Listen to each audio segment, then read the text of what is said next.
Hi, everybody. I am Gloria Moraga. This is Political News. As promised, this is the audio only version of a live stream that I produced and was on YouTube on April 29th. Here we go. Hi. So how y'all doing? It's 11. It's 11:09 California time. I hope you are all well and hanging in there. It is Wednesday, one of my favorite nights of the week. It's garbage night here in California. I'm waiting for my live feed to come up. There it is. Hi, I'm Gloria Moraga. This is Political News. Wow, there is a lot going on. There is a lot going on. And there's so much going on. And my webcam died before I came on. There's so much going on that I had to wear my Lord of the Rings shirt. And the only thing that's keeping me going is Legolas of the Woodland Realm. And I was just noticing this t-shirt that somebody bought me doesn't have Gimli, son of Gloim on it.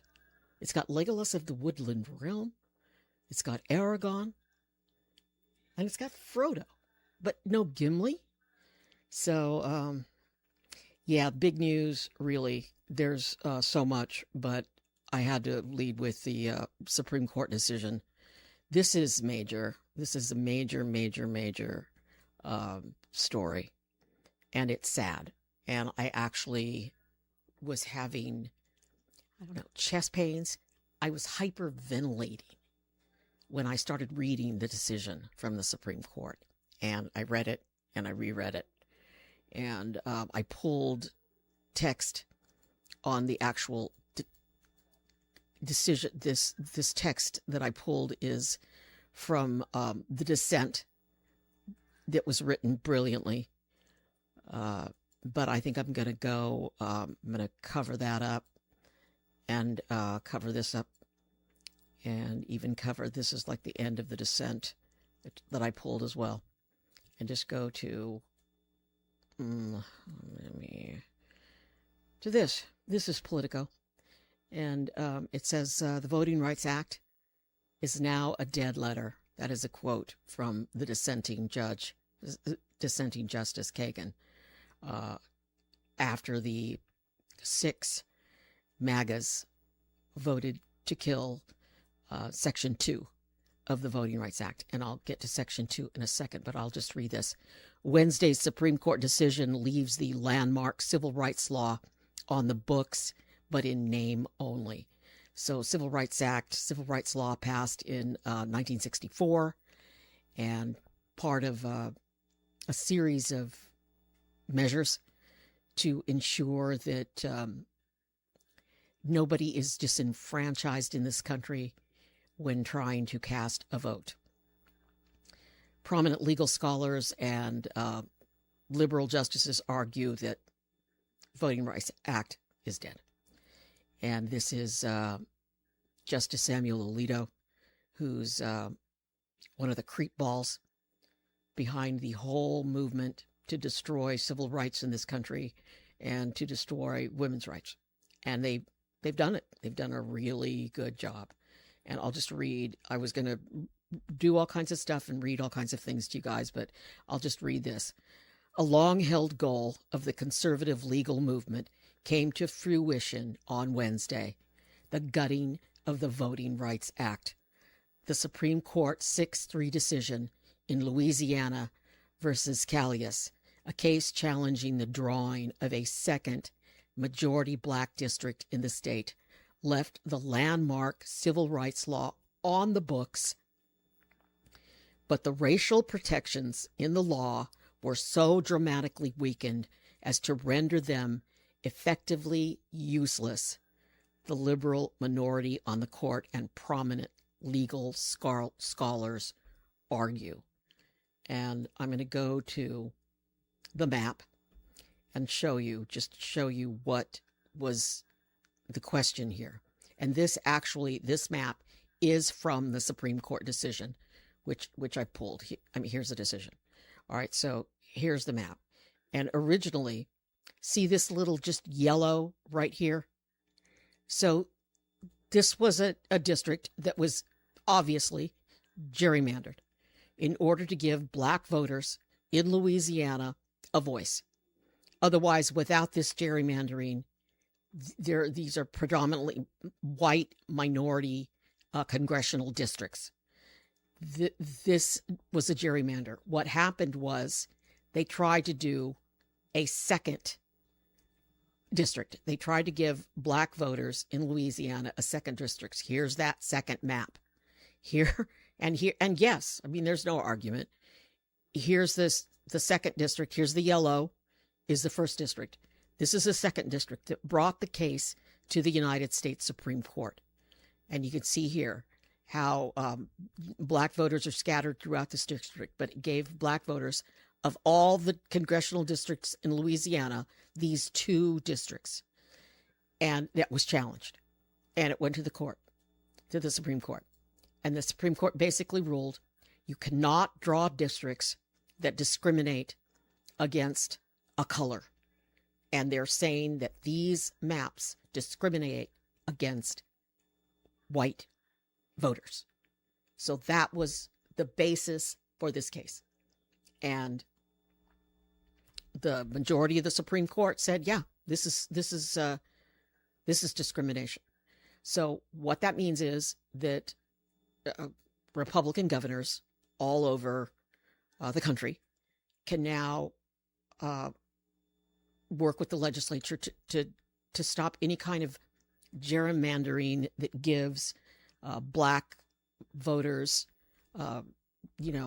power. They call it minority majority districts, so that there can be some voice for black voters. And there's I can't tell you how long this decision was and how much they went into. And, and then Kagan actually felt so, look, here are all the different maps and the different ways that things were drawn. Kagan felt so adamant about what they're doing and how they're disenfranchising black voters in that state. And now it'll happen in other states, that she read her dissent on audio to the court. And I tried to find it. I went to the Supreme Court website, and I'm sure it's somewhere. So this is section 2, the section that that the Supreme Court destroyed of the Voting Rights Act. It says, the Voting Rights Act of 1965 prohibits voting practices or procedures that discriminate on the basis of race, color, and membership in any one language minority groups. So that's what they wanted to destroy, and that's what they're destroying here. So this is, who knows what's going to happen. I have sound bites coming from Trump, who didn't know anything about it, but I'll get to that later. I'm going to now go to Trump. What should I do next? Do you guys want to hear about Hegseth? Was on Capitol Hill. Let's do Hegseth. So Hegseth, first, when he went in to the hearing today, and this was the first time he has testified since he became the Secretary of Defense. And yeah, I'm not calling it war. I'm just not. And now we know why they changed it to the Department of War. They changed it because they want to wage all these wars and waste our money. So Hegseth on Capitol Hill, and he was warned a number of times by Republican chairmen to stop being so abrasive and attacking Democrats. So he was warned. I'm going to start with the first soundbite, and I'm going to probably stop the soundbite. Let me see if I can find this is a Supreme Court ruling again. I have to tell you about the Supreme Court ruling, just a personal aside. I said that, I don't know if you were here at the beginning. TDS, you have TDS, dude.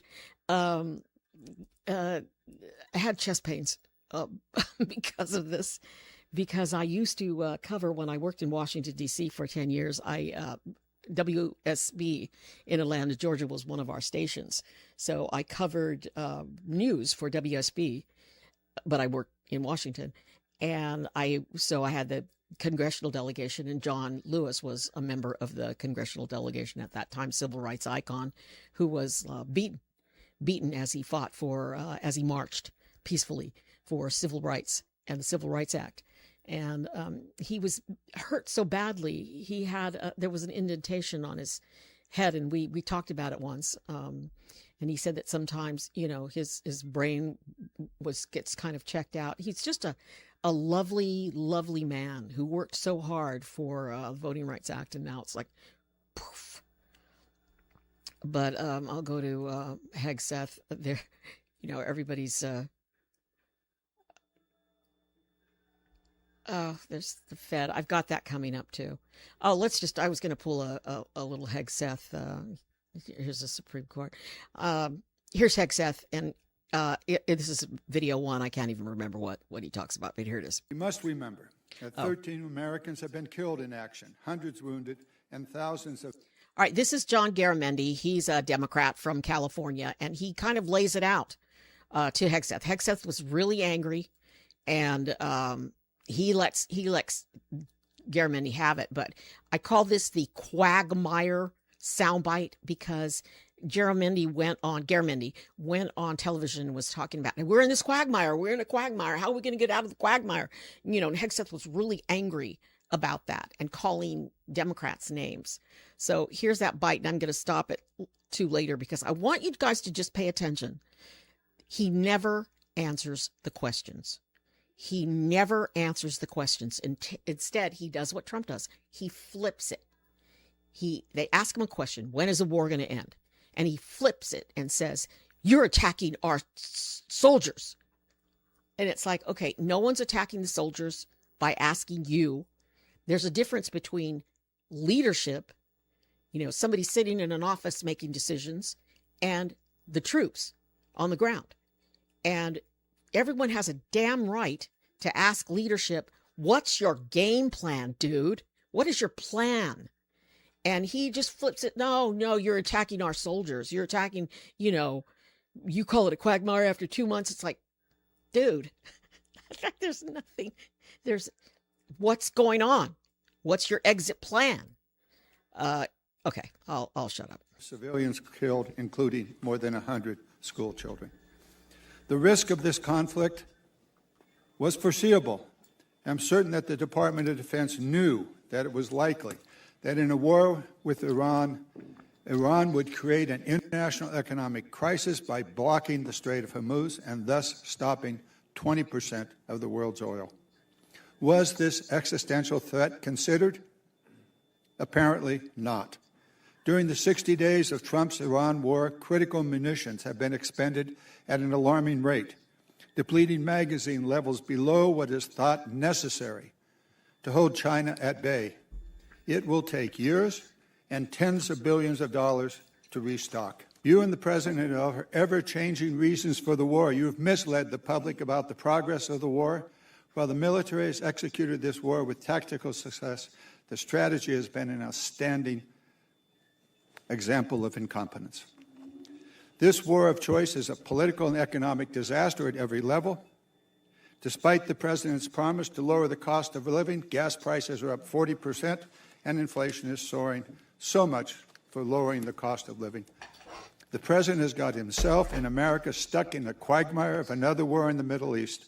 He's desperately trying to extricate himself from his own mistakes. I hope you appreciate how reckless it is. When I said reckless, feckless, and defeatist of congressional Democrats at the beginning, that came after watching you say the same thing on CNN this morning, a quagmire.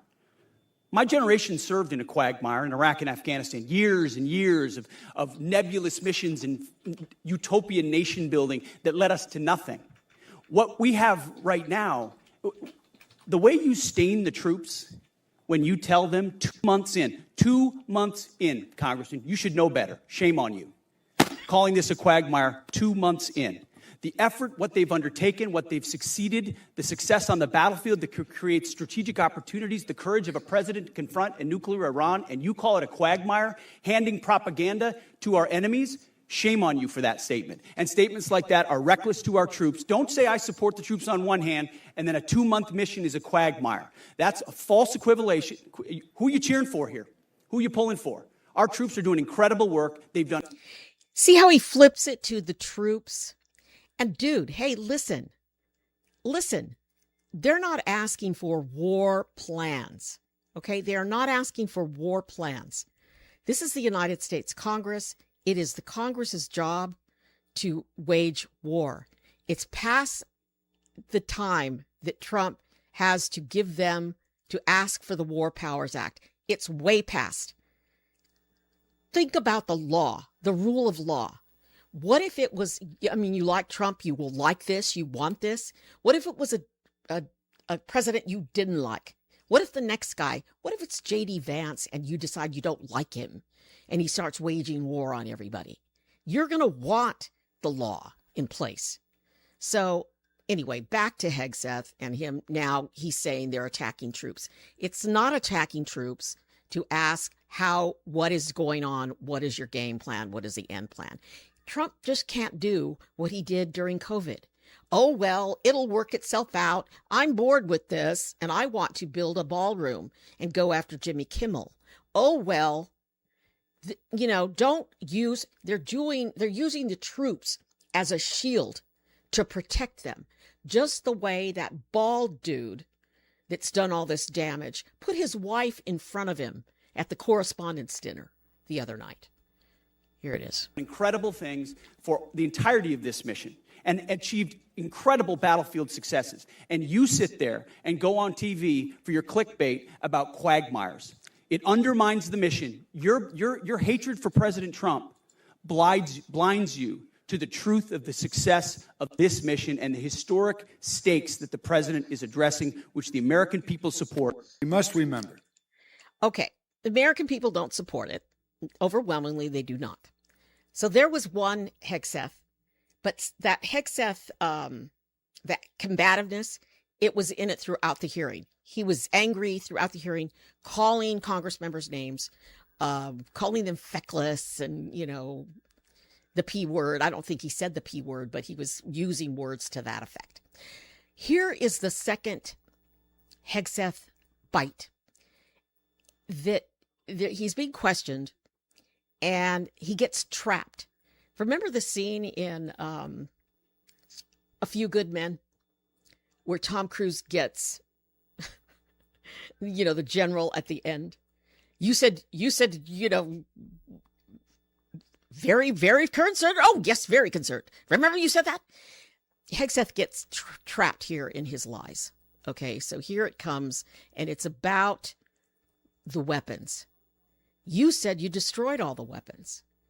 And then he changes what he was saying and changes it to, well, they have ambitions to have a nuclear weapon. They don't have the stuff. We got rid of it, but they have ambitions.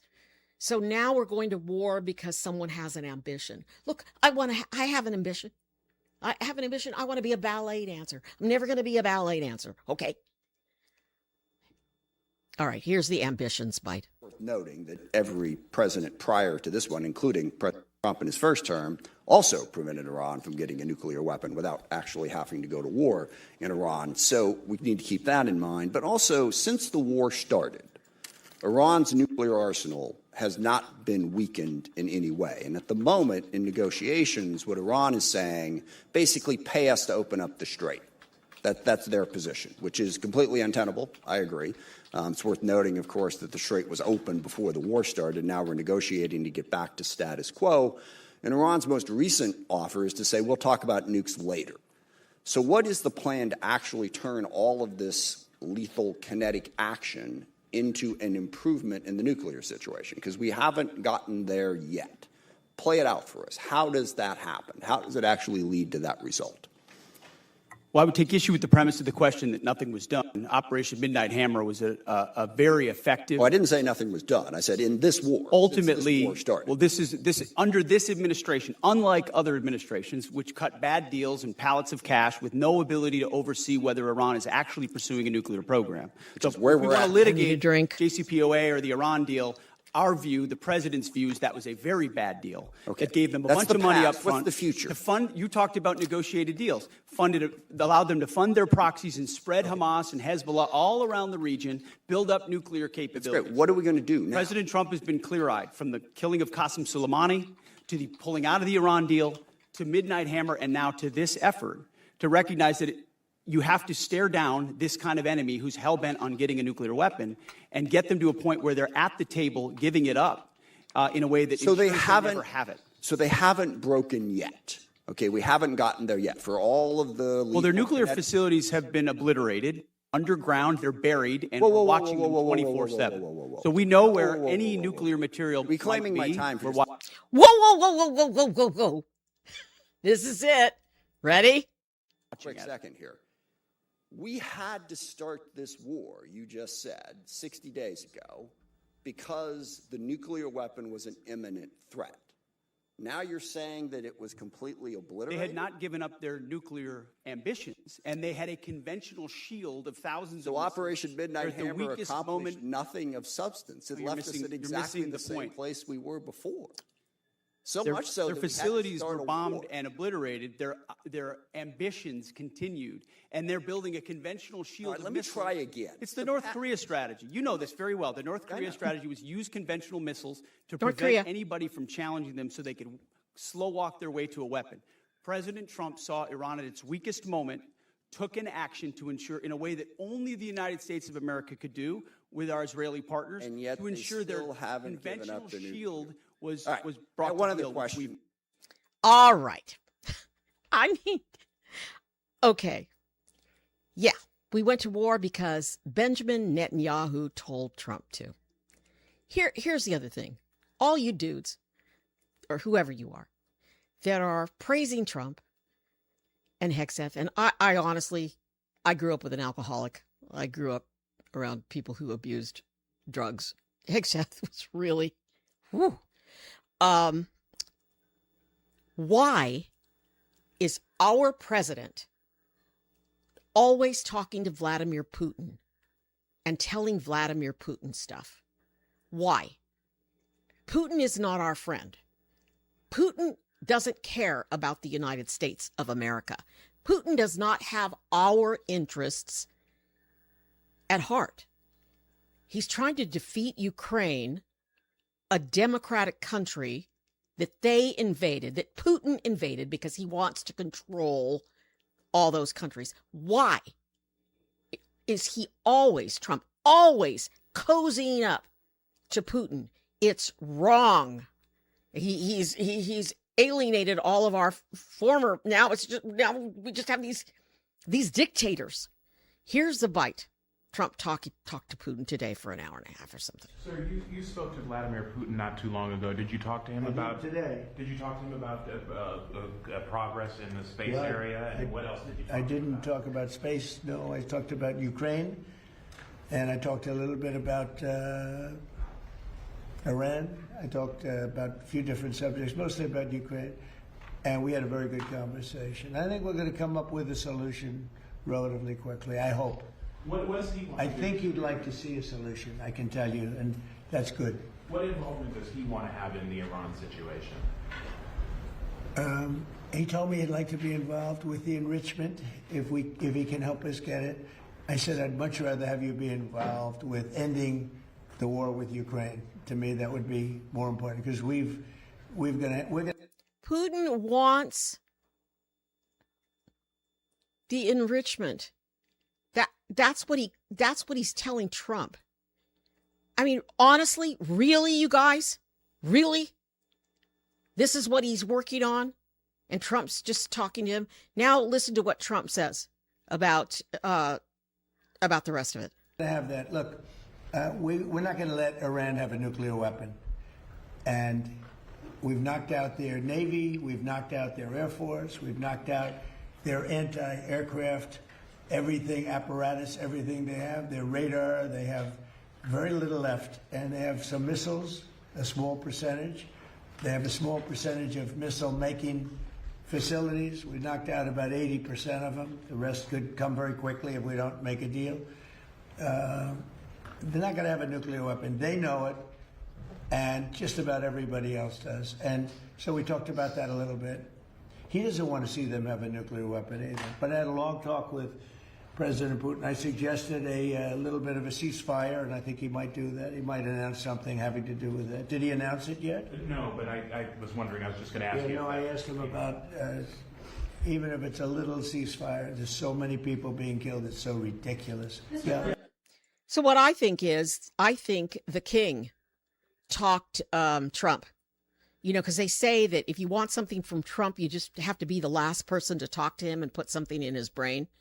I think the king talked to Trump, and that's why Trump is trying to get a ceasefire, Russia to ceasefire with Ukraine.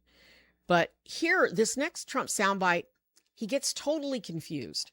First of all, he's asked about the Supreme Court case, which he doesn't know anything about. And you will see what he cares about. Okay? He cares about his ballroom. And then he confuses Ukraine and Iran. So here's the soundbite. Trump on the Voting Rights Act, which was that he didn't know anything about. Why isn't someone briefing him before he goes into a press conference? And I'll have more on why the press conference and the astronauts, which was just like stupid. Trump on the voting, on the building his ballroom, and on the war. In light of today's Supreme Court ruling on the Voting Rights Act, do you want Republican states in the South to look at redrawing congressional districts before the midterms? I don't know, you have to tell me, when did the ruling come out? I've been with the astronauts. I've been with contractors because we're trying to get the ballroom built ahead of schedule. It's right on schedule. It's ahead of schedule now. I want to keep it that way. Came out today, and I was also with commissioning some people, but one of, David Warrington's son, I don't know, you know David, everybody knows David. He's got this incredible son, so he was just sworn in, so we had other things. Tell me about what happened. Well, some think that the ruling could create more Republican-held congressional seats in the South. That's good. Yeah. That's the kind of ruling I like. When did that happen? Well, the Supreme Court ruled on it this morning. Really? Is that right? Tell me about the ruling. Well, I have a question. This is CNN fake news. On your call. So he looks over at Caitlin Collins, who he's always picking on, and asks her to tell him about the ruling. But she doesn't want to ask about the ruling. She wants to ask about Putin. So here's the Putin. With President Putin today, do you think the war in Iran ends first or the war in Ukraine? Well, we talked more about the war in Ukraine, but he would like to be of help. I said, before you help me, I want to end your war. So we had a good talk. I've known him a long time. I think he was ready to make a deal a while ago. I think some people made it difficult for him to make a deal. Killer. He's a killer. But we talked more about Ukraine. But which war do you think ends first? That's an interesting question. Coming from you, that's very interesting. Which war would end first? I don't know. Maybe. He's so clueless. All right, here it comes. Here's a mistake. They're on a similar timetable. I think Ukraine, militarily, they're defeated. Okay, you wouldn't know that by. Ukraine's not defeated militarily. All European countries are coming forward and boosting up Ukraine. He's talking about Iran. Okay, so it's not Ukraine that he's talking about, but wow. Come on, man. Reading the fake news, but. Oh, that was where I stopped because I wanted to say this, that he's confused, dudes. Here it comes. Militarily, look there. Navy. So they had 159 ships. Every ship is right now underwater. Typically, that's pretty good. What do you think, Jared? I mean, it's going to be hard for them to make a naval comeback. Okay, now they have an air. He looks over and he asks the dude from NASA, what do you think? Because he doesn't know. And earlier he insulted him because he's got large ears. Force, every one of their planes has been shot down or has been decimated. They have missiles, about 82% are gone, and they have drones, and most of them are gone. Most of the factories are mostly gone, and we have tremendous anti-drone equipment now, between lasers and that new, very special machine gun that knocks them out of the air like flies. And we use bullets instead of $1 million, missiles to knock out a $30,000 drone. So I would say Jared would tell me that with everything you just heard, typically we're in pretty good shape. And Jared's in an addition, acid dude. their economy is crashing. Their, as you know, their money, they call it their money. They don't have a name for it. Their money is valueless. They've got inflation that nobody's ever seen before. Other than that, I think they're doing quite well. If you read the New York Times, you'd say they're doing wonderfully because it's fake news. Or if you watch CNN, I mean, you cover it all the time. Do you think they're doing well? Do you think they're doing well where they have no Navy, no Air Force, no anti-aircraft apparatus, other than what they may have put there? They may have brought in some light stuff during the ceasefire, and we know exactly where it is, so it'll be knocked out within the first 15 minutes. He is so clueless. Here's the other thing. They're blocking the Strait of Hormuz right now. So they do know what they're doing. They mind it. So, you know, one of the reasons Hegseth was on, this is Al Jazeera, because you guys, oil prices, wow. Okay. I mean, everybody just brace yourselves. One of the reasons Hegseth and chairman of the Joint Chiefs of Staff were on Capitol Hill today was because they have to present their budget to the Congress.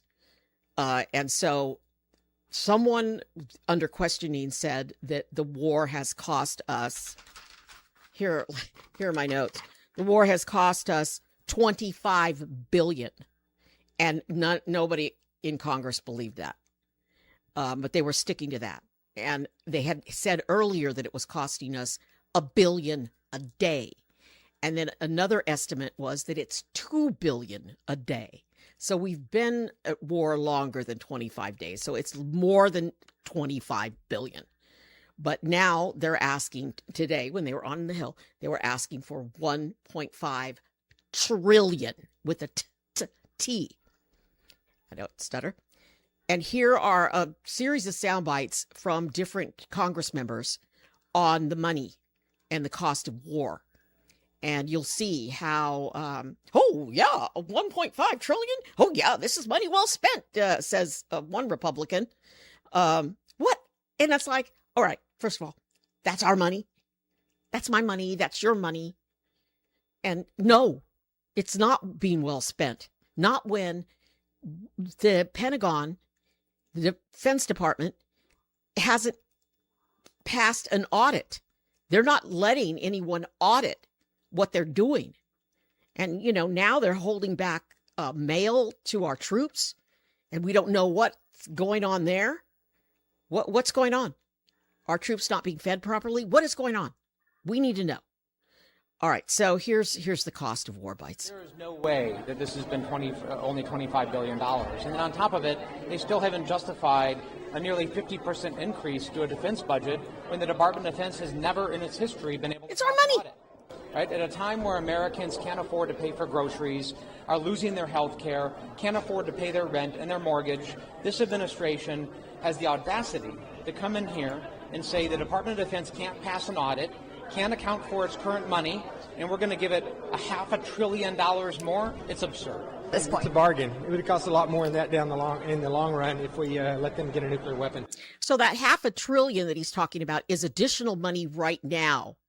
So there's they've spent $25 billion so far. There's the $500 billion they want right now, right away. And then there's a $1.5 trillion that they want, you know, in the future budget next year, which is what why they're having the hearings on Capitol Hill, their budget hearings. Sure. This point. It's a bargain. It would cost a lot more in the long run if we let them get a nuclear weapon. I think when you're presented with the cost benefit and the scenario of an Iranian regime with nuclear weapons, I think the choice is easy. Yeah, it seems like that is really underestimating the true cost of this conflict. And what has that $25 billion gotten us? It's gotten us higher prices. The Strait of Hormuz is closed when before this war it was open. The Iranian regime is still intact. They still have all of their nuclear material. So even if it is only $25 billion, it's $25 billion that has gotten us into a worse place plus 13 service members killed than what we had before the start of this war. Yes, and I sincerely doubt the accuracy of that number. I don't think it takes into account everything that's happened. I also question why they didn't give it to us sooner. Yeah, they're lying. They're lying left and right. There's all kinds of stuff going on in the war today. And here I pulled up oil prices. Oil prices soar on fears of long supply disruption and how China and other countries are like doing all this stuff to benefit themselves. Like Russia is really being benefited because they're selling their oil. U.S. president meets with, this is Al Jazeera, so they're produced by, the U.S. president meets with oil firms over ways to minimize impact on fuel supplies amid U.S. blockade of Iranian ports. Oh, drill, baby, drill. It doesn't have anything to do with that. Oil is a global commodity. The drill, baby, drill doesn't work in this case. Oil prices soared more than 6% on worries, and then I had a story pulled up here, and then I lost it when I had to restart my computer. U.S. crude is up 106.88. I mean, it's just so here. I know that people's eyes glaze over when the economic stuff comes up, but I really think it's important. So the Fed announced that they are not lowering interest rates again today. And, you know, Trump's just dying to get rid of the Fed guy. And it really does all come back to it's the economy, stupid. I'm going to lower prices on day one. We're paying so much more now for oil and gas. And the farmers are really in trouble. And I'll have something on the farm bill coming up. But here is Jerome Powell, Fed chair, on prices. And I think I did pause in the middle of this one as well, because he talks about the war and what the war is doing to our economy. Recent indicators suggest that economic activity has been expanding at a solid pace. Consumer spending has been resilient, and business fixed investment has continued to expand at a brisk pace. In contrast, activity in the housing sector has remained weak. In the labor market, the unemployment rate was 4.3% in March and has changed little in recent months. Job gains have remained low. A good part of the slowing in the pace of the job growth over the past year reflects a decline in the growth of the labor force due to lower immigration and labor force participation, though labor demand has clearly softened as well. Other indicators, including job openings, layoffs, hiring, and nominal wage growth, generally show little change in recent months. Inflation has moved up recently and is elevated relative to our 2% longer-run goal. Estimates based on the Consumer Price Index and other data indicate that total PCE prices rose 3.5% over the 12 months ending in March, boosted by the significant rise in global oil prices that has resulted from the conflict in the Middle East. Excluding the volatile food and energy categories, core PCE prices rose 3.2% over the 12 months ending in March. Did you hear that? The volatile food prices? Yeah, because we're all paying more. And they took that out when they do all of these. They took it out. Yeah, so we pay more for food, but we're not going to consider that, because you don't have to eat. This relatively high rate largely reflects the effects of tariffs on prices in the goods sector. Trump! Tariffs! Come on, man! Near-term measures of inflation expectations have risen this year, likely because of the substantial rise in oil prices. Oil prices! Most measures of longer-term expectations remain consistent with our 2% inflation goal. Our monetary policy actions are guided by our dual mandate to promote maximum employment and stable prices for the American people. At today's meeting, the committee decided to maintain the target range for the federal funds rate at 3.5% to 3.75%. The economic outlook remains highly uncertain, and the conflict in the Middle East has added to this uncertainty. In the near term, higher energy prices will push up overall inflation. Beyond that, the scope and duration of potential effects on the economy remain unclear, as does the future course of the conflict itself. We will continue to monitor the risks to both sides of our dual mandate. We are well positioned to determine the extent. I'm rewinding that for you dudes. We will continue to monitor the risks to both sides of our dual mandate. We are well positioned to determine the extent and timing of additional adjustments to our policy rate based on the incoming data, the evolving outlook, and the balance of risks. Monetary policy is not on a preset course, and we will make our decisions on a meeting-by-meeting basis. They don't know how the economy is going to go because we don't know when the war is going to end either, he said. I'm a high IQ person, dude. All right, here's, in other news, we've been watching the Spy Act is what they call it, the surveillance bill. And guess what? The people who want to destroy our right to be in our own homes and not have ICE bash down the door, they won today in the House. Here's the vote. On this vote, the yeas are 235, the nays are 191. The bill is passed. Without objection, a motion to reconsider is laid on the table. Pursuant to Clause 8 of Rule 20, the unfinished business is the vote on adoption of Senate Concurrent Resolution 33, on which the yeas... That was a vote. So the Surveillance Act passed, but it still has to go over to the Senate again because they changed it. And so we don't know what the Senate's going to do because we don't know what the Senate is going to do. But here is a big story. It's House Republicans delay the Farm Bill vote after an internal revolt. Okay, so Trump was asked about this today, that it took, like, they delayed these votes. It's like House grinds on. Leadership's going to send the agricultural policy package back to the House Rules Committee, this is a big deal. Continued negotiations hope to bring it back to the floor in May. Well, I know it's almost May, but still. This farm bill is huge, and there's all kinds of stories, like story after story after story, about how the farmers need this bill, and it's like I want to say it's like a 5-year bill or something for farm commodities. Here's some of the articles. House clears hurdle, but the farm bill, internal revolt, farm bill delayed. What it could mean for farmers. Farm fight is threatening the GOP agenda.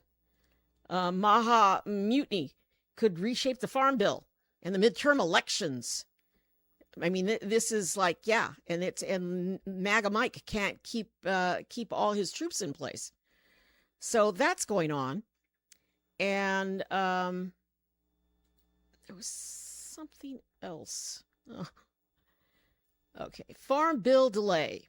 Oh, no, this is just a package on farmers and how farmers are just in trouble.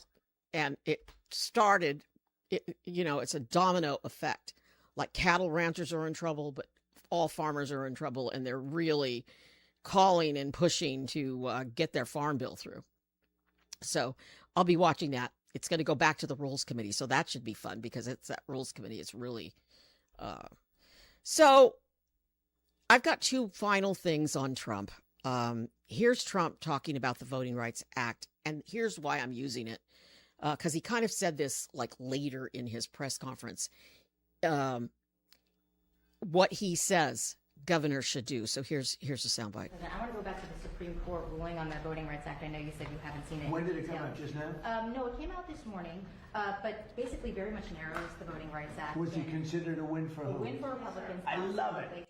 So he had already been asked about the Voting Rights Act earlier, but now he's acting like this is the first he's heard of it. But anyway, here it is. But my question... This is a very good... We can end this news conference right now. I want to read it. My question for you, Mr. President, is that some Republican governors have not responded in terms of what they're going to do. I guess early voting, for example, in Louisiana... Republican governors what? Republican governors. What about it? Early voting begins Saturday there, for instance. Should they redraw the map in the next couple of I would. I mean, it depends. I mean, some states don't need to redraw, and some do. I mean, I know. How are you going to redraw the maps? Like where do I go to vote? They move my polling place or, whatever. How are you going to redraw? It's Wednesday. It's garbage night. How are you going to redraw for a Saturday vote starting? The vote's going to start on Saturday. And he's saying, do it. What the concept of the rolling, I just haven't seen the result. Yeah, I would say generally I would think that they would want to do it. Some are greatly helped and some, it didn't make much difference. Yeah, I would say they would do that. They have time to do it. Yeah, please. They have time to do it. No, they don't. No, they don't. So who knows? So that's something to watch tomorrow. And finally, I just have to say, come on. When you have, how much I love the astronauts, and I loved all that. I loved it. I loved watching it. It just, it's fun, and it gives me hope. So here the astronauts were, and I really do think that when he has like an event, like the astronauts are there, you need to just only take questions about the astronauts and then let them leave, because they had to stand there the whole time while he was answering all these questions and having like dementia moments. But here's the astronaut bite when he welcomes them. Well, thank you very much. We have some people that have captivated the attention of the whole world, not just our country, the whole world. And they're very brave. And there was a lot of rocket under them. I never saw anything like that. We were talking about it. It's I don't know how they do it. I wouldn't want to do it. But it takes people like this to make our country great. And again, I've never seen anything. Everybody I knew, they wanted to see the launch, and they especially wanted to see a successful landing. And Jared, I want to congratulate you what you've done at NASA. I made a great choice. I made a great choice. And if you have any questions for any of us, feel free to ask. But we're very proud of these people. They have unbelievable courage, unbelievable. A lot of other things too, by the way. To get in there, you have to be very smart. You have to do a lot of things physically good. So I would have had no trouble making it. That's his comment. His comment is, and then he asks, well, can I go up? Can I do it? And it's all about him. It's all like, I created this program. I did this. I did that. I watched the whole thing because I was waiting for the astronauts to say something, because I just love them. And it was like nothing, just a lot of hooey. As somebody said one day on the chat, blah, blah, blah. It was a lot of blah, blah, blah. So that's it, my friends. It was just an unbelievable day. I spent the better part of my day rereading the Supreme Court decision and going through all the maps. Like the maps. Like what? Here, let me go to the map. I mean, here are the maps, and here's the gerrymandering, and where's that Marsha Blackwell, that woman? She says she wants to redraw the maps right away, and there's that Supreme Court guy. I mean, here's the House extends a controversial spy tool. Yeah, that's what we talked about earlier. All right, well, I was going to show that video of the picture of the woman saying, we let her redraw our maps so that, we have all just white Republican districts in Louisiana. We're just dying to get there and do that. So MAGA Mike's having a rough time.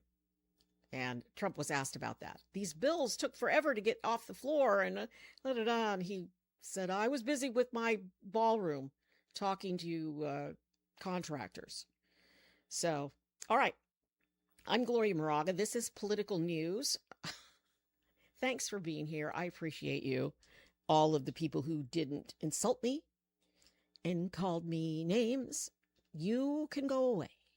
The rest of you, though, thank you. I appreciate it. Thanks. I can just say that the Supreme Court ruling on Wednesday just makes it more imperative that we all make sure we're registered to vote. We all need to get out and vote. These are congressional maps. So, it's going to be maybe more of an uphill battle, because like Ron DeSantis and other Republican governors are already redrawing their districts to edge out Democratic voters in districts. So there's still the Senate, which doesn't count for congressional districts so much because it's 2 senators from each state, but 1/3 of the Senate is up and all of the House. So it's just more imperative than ever that we all vote and vote right and vote for your pocketbook, damn it. Do you want to pay higher gas prices? Do you want higher food prices? Do you want to continue to pay? Do you want to spend $1.5 trillion on Pentagon when the Pentagon hasn't even had an audit, a decent audit, so we know where the money's going? You know there's a lot of money going where it shouldn't be going. You know that. I know that. We all know that. That's a given.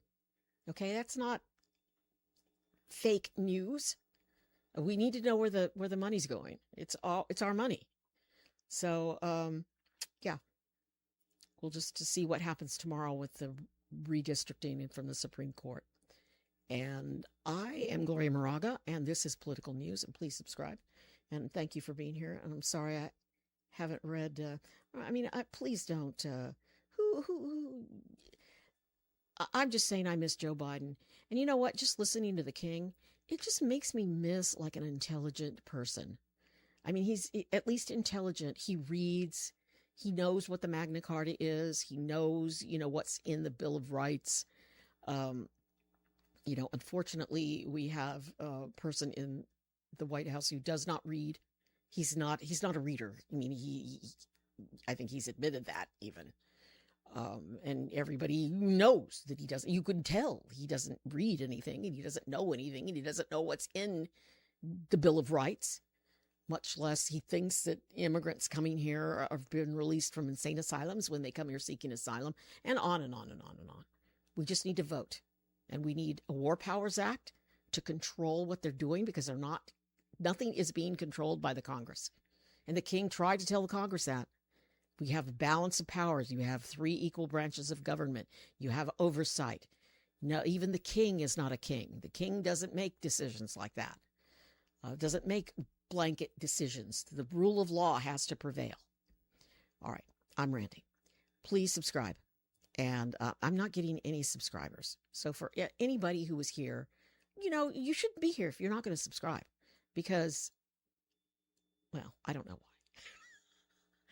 Thank you for being here. I appreciate it. Please subscribe. Please follow me on YouTube. And please subscribe and follow me anywhere you get your audio podcasts. Thanks. Be safe.